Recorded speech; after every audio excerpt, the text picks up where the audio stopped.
What we need to talk about? You wasting your time playing Diablo 4, and why you should be investing your time in playing Last Epoch. Let's get into it. Here's Rod Ferguson, executive producer of Diablo 4, and his tweet about the Gauntlet and leaderboards. See what he had to say.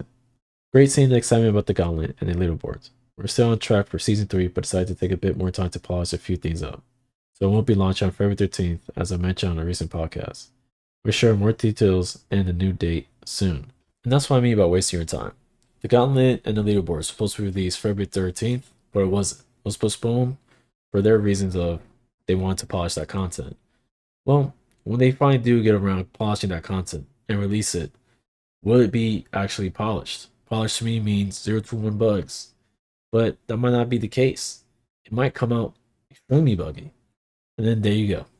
You just wasted your time. Well, I'm going to read some tweets from the community to see how they feel about it. Here's this player's tweet. As a software dev manager, I could say the quality control of this game is atrocious. That is not good. They're basically saying they don't believe in the quality control. That is trash. Alright, let's keep going. We already know when this is going to be released, it will have a million bugs, and with none of the lessons learned from D3 GRs or challenge rifts. Now, I agree with this. It does feel like the time they spent developing D3 didn't carry over to D4. Why is that? We don't know, only devs can know that.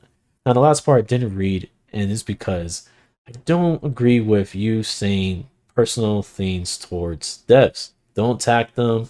Shouldn't say anything about devs. They have a hard job. But look at the likes 188 likes. I feel like everyone agrees with the fact that the game quality isn't there and that the lessons didn't carry over. Now we're going to go over to some other players' tweets. Now this player says, I'm so sad that I brought the battle pass. Regret anything I did so far. That is not good. Not only has this person put in the time, but now they're regretting spending money on a game they put time in. That's a double loss for this person. Let's continue. I already have some high expectations about Season 3, but I really do not have any motivation to level up a character. It's kind of pointless, but maybe I am one of a few people. Well, first thing, you're not one of few people. There's 36 people that agree with you, and I agree with you that there is no motivation to level up in Diablo 4, and it does feel pointless. This, yet again, cementing the time.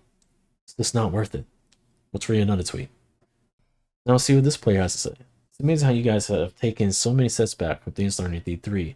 Now that's an important point there, because they did learn a lot from D3. There was a lot of controversy in D3. D3 actually got better towards the end of its development from the beginning. Now, why hasn't that transferred over to D4? That is very interesting.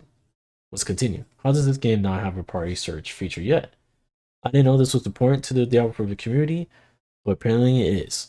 So where is the party search feature? Why are you not putting up PTRs for these things before release? That I didn't know they weren't doing. So if this is factual that they're not doing this, where is the time going then, if they're not doing PTRs? How did you not expand on crafting from D3?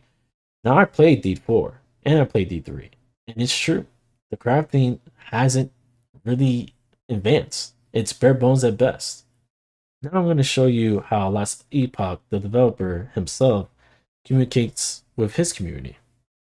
Found through extensive polling that players of action RPGs are split nearly down the middle when it comes to those who want their experience to heavily involve trade and an economy, and those who want to focus on finding items themselves or with close friends. We believe that through the item faction system, we will deliver a tailored and exciting path to hunt for top-tier items for both camps of players. And there you have it, the developers and his team taking the time to set up a survey to listen to players' concerns, and those players taking the time to voice their concerns. And what was born? Well, a new system. System that doesn't alienate one group from another. Now, if you want to watch that full video, I'm going to leave the link in the description below. And also, I implore you to try out Last Epoch on its full release on February 21st. Catch you in the next one.